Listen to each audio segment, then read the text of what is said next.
존경하는 78만 부천 시민 여러분, 조용 시장님 이하 공직자 여러분, 김병년 위원장님과 이학한 부위원장님을 비롯한 선배 동료 여러분, 안녕하십니까? 소사본동, 소사본일동을 지역구로 하는 국민의힘 의원 최욱순입니다. 20세기 최악의 폭염을 지속된 올 여름이었습니다.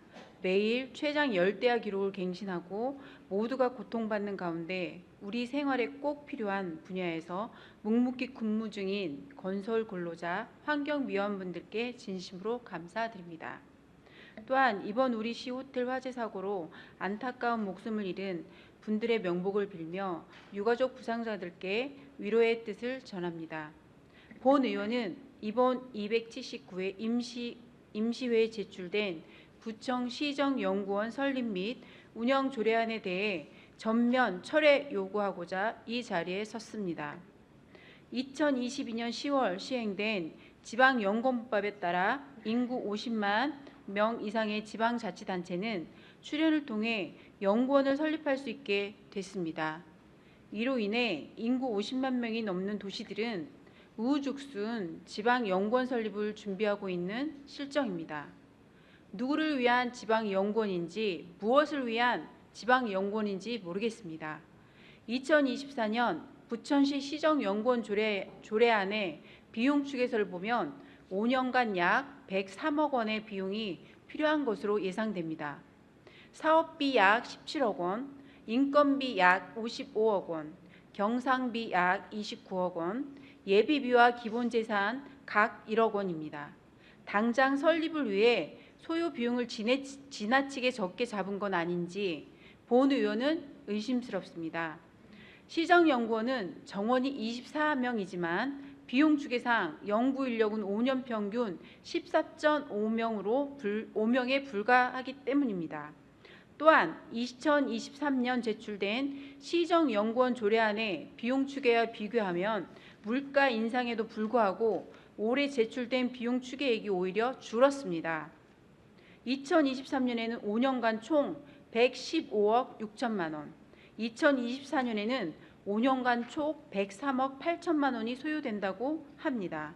11억 8천만 원을 어떻게 감소시켰는지 살펴봤더니 인건비, 사업비, 경상비를 조금씩 줄였습니다.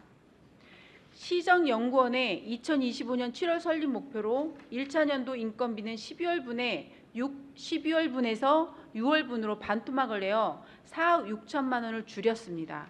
그렇지만 2차년도 인건비부터는 임금 인상률을 높여서 현실화되어 4년간 2억 5천만 원이 증가시켰습니다. 사업비도 매년 조금씩 줄여서 1억 4천만 원을 줄였습니다. 제일 크게 줄인 부분은 경상비인데 5년간 8억을 줄였습니다. 그런데 경상비 항목은 일반 운영비, 여비, 업무추진비, 복리후생비, 교육훈련비, 수선유지 교체비 이런 비용은 시정연구원이 설립되고 나면 눈덩이처럼 불어날 항목들입니다. 지금 당장 8억을 적게 잡았다고 이대로 운영될까요? 생각됩니다. 성남시 사례를 보겠습니다. 2022년 성남시 연구원 조례 제정 당시 연간 24억 원, 5년간 총 121억 원 소모될 것으로 예상했습니다. 그러나 1차년도부터 출연금은 34억 원에 달했고 2차년도에 출연안에서 다시 잡은 5년간 비용 추계는 249억 8천만 원으로 조례 제정 시 계산한 비용 추계보다 129억 원, 즉 2배 이상 뛰었습니다. 우리 시도 시정연구원을 설립하고 나면 현재 비용 추계보다 증액될 거라는 건 불보듯이 뻔합니다. 우리 시 재정자립도 28.5%에 불과합니다. 이번 지방연구원법의 개정으로 시정연구원을 설립할 수 있는 도시들 중 최하위입니다. 게다가 우리 전임 시장의 잘못된 판단으로 일반동, 광역동 그리고 또다시 일반동으로 전환하며 몇백억의 예산이 소진했습니다. 이 피해는 고스란히 시민들에게 돌아갔습니다. 우리 시 예산 부족으로 모든 사업 예산은 일률적으로 20%씩 삭감되었습니다. 2025년에도 마찬가지일 것이라고 생각이 됩니다. 올해는 비도 많이 왔습니다. 그만큼 도로에 포트홀도 많이 생겼고 도로 관련 예산이 부족해 원활히 보수가 되지 않고 있다고 집행부의 의견을 들었습니다. 시민의 안전과 관련한 부분입니다. 또 본 의원이 지역구인 소사본동, 소사본일동에 제2385 그린공원 조성공사와 소사대공원 확장공사도 차일피일 미뤄지고 있습니다. 녹지율이 부족하다고, 원도심의 녹지율은 더 부족하다고 하면서 공원 등 주민의 삶과 직접 관련이 있는 기반시설조차 조성하지 못하는 이 상황에서 1년에 몇십억씩 투입되는 시정연구원이 웬 말입니까? 5년 동안 100억, 200억 드는 시정연구원이 당장 필요합니까? 지금 부천시는 지방연구원 설립 요건인 인구 기준을 충족했다고 아무런 타당성 검토 없이 부천 시정연구원 설립을 위한 조례안부터 제출하고 있습니다. 타 지자체에서는 먼저 시정연구원 설립 타당성을 검토한 이후 설립을 준비하고 있는데 우리 시는 뭐가 그리 급해서 타당성에 대한 검토도 없고 무작정 설립하려 하는 것인가요? 다른 지자체는 어떻게 준비하는지 한번 보겠습니다. 사진 부탁드립니다. 첫 번째, 남양주입니다. 빨간색 안에 보시면 타당성 검토 중이라는 것을 볼 수 있습니다. 두 번째, 안산시입니다. 역시 경기연구원의 타당성 검토라는 문구를 볼 수가 있습니다. 세 번째, 안양시입니다. 타당성 검토 및 기본계획 수립 연구 용역을 한다는 걸 알 수 있습니다. 네 번째, 시흥시도 마찬가지입니다. 다섯 번째, 파주시도 마찬가지입니다.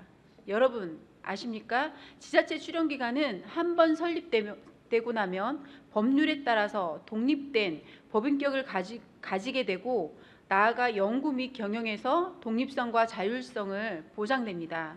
게다가 지방연구원의 조직과 규모와 운영은 정관에 포함될 사항으로 정관 개정은 의회의 견제의 범위가 아닙니다. 그러니 한 번 설립한 후에는 정원을 늘리든 규모를 키우든 시장 마음대로 할 수 있다는 말이 되는 겁니다. 그만큼 지자체의 출연기관 설립에 대해서는 더욱더 신중해야 한다고 본 의원은 생각합니다. 우리는 출연기관이 거대해지고 방만해지는 것을 이미 여러 번 경험해 왔습니다. 그럼에도 불구하고 의회는 할 수 있는 것이 아무것도 없습니다. 의회의 일괄 권한으로 예산을 삭감하면 인건비를 제일 먼저 고정적으로 지출할 것이고 부족한 재원은 상대적으로 사업비를 줄이게 됩니다. 그럼 그 출연기관은 사람만 있고 일은 하지 않는 식물기관이 될 것입니다. 의회는 그렇게 되지 않게 하기 위해서 이미 고용한 직원의 인건비와 적정하다고 주장하는 사업비는 추계 예산을 승인해 주는 것을 계속 반복하게 될 것입니다.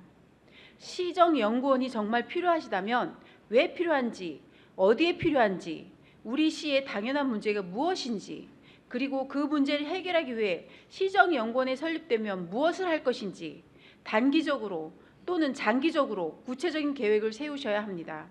그리고 제일 먼저 시민을, 의원을 설득하고 사회적 공감대를 형성해야 하지 않겠습니까? 2023년 9월 4일 소관 상임위에서 조례안이 부결된 이후로 시는 무엇을 했습니까? 지금도 똑같이 아무런 근거 없이 필요하다고 생각하고 하고 있습니다. 참으로 답답할 노릇입니다. 따라서 본 의원은 타 지자체처럼 시정연구원의 타당성 검토 및 기본계획 수립 용역이 선행되어야 한다고 생각합니다.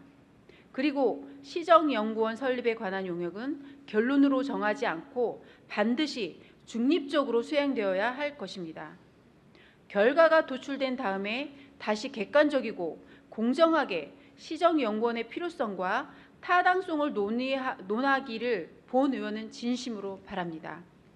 아무리 장기발전 방안이 필요하다고, 그래서 지방연구원의 설립이 필요하다고 해도 우리 시 재정 현황과 우리 시의 지금 당장 시민의 삶을 위해 우선적으로 예산이 투입돼야 하는 분야를 살펴보시기 바랍니다.